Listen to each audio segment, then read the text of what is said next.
Começa no próximo final de semana a Taça Rio, segundo turno do Campeonato Carioca. O Almir está aqui com a gente para avaliar justamente essa segunda parte do campeonato no Rio de Janeiro. Quem tem boas chances? O Flamengo, o Botafogo, que foi campeão no primeiro turno, o Vasco, o Fluminense, algum dos pequenos? Aí eu tiraria para começar os pequenos, né?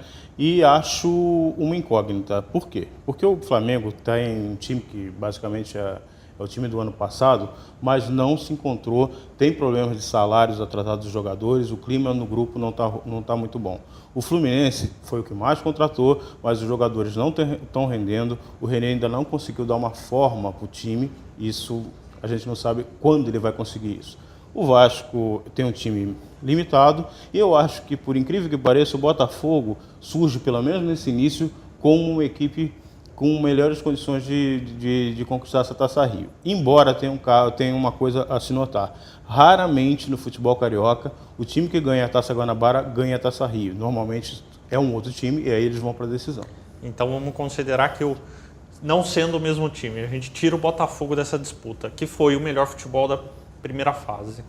Quem desses três, já que você está excluindo os pequenos, Flamengo, Fluminense e Vasco, tem a melhor condição? Meramente um palpite, eu acho o Fluminense. O Fluminense. E quem você aponta como destaque dentro desse time do Fluminense? Quem pode fazer essa diferença, pode levar o time para a final? A diferença é sempre o Thiago Neves, né? Isso não dá para discutir, porque realmente é um dos poucos craques que nós temos no futebol interno.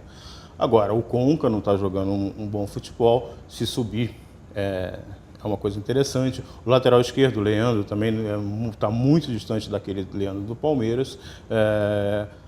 A zaga ainda não se encontrou. Então, quer dizer, a princípio, o Thiago Neves, mas vamos ver, os outros podem realmente melhorar um pouco, né? Falando do Vasco, que seria também uma dessas alternativas, quem seriam os melhores jogadores do Vasco? Quem pode ajudar o time do Vasco a chegar numa fase final? O Vasco é um time que também vai se valer muito mais do conjunto do que de destaque individual. Para apontar um jogador, talvez pela experiência seja o Carlos Alberto.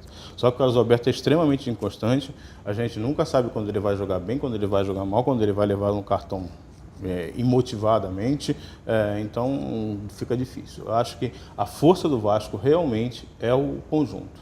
E o Flamengo, você já citou o problema dos salários atrasados e algumas coisas que envolvem bastidores, como algumas brigas e tal. Tirando essa parte extracampo, o que tem de bom dentro do time no campo, que vai talvez ser visível nessa Taça Rio? Olha, para mim, uma coisa que eu acho que talvez poucos tenham notado, mas eu acho que de novidade, digamos assim, pode ser a afirmação do Josiel no ataque. Agora que me parece que o Cuca vai se definir por ele como titular, ele é bom jogador e de repente ele pode fazer um bom segundo turno. Temos os dois laterais que são bons jogadores, mas não estão rendendo. O meio de campo do Flamengo tem vários jogadores, tem 14 jogadores no meio de campo do Flamengo, mas ele ainda não definiu um meio de campo forte, exato, titular. Então é difícil dizer. Eu apostaria assim, que se for para surpreender, para ser o melhor jogador do time, no sentido de efetividade, tá? Não no sentido técnico, no sentido plástico da coisa, eu acho que talvez o Josiel.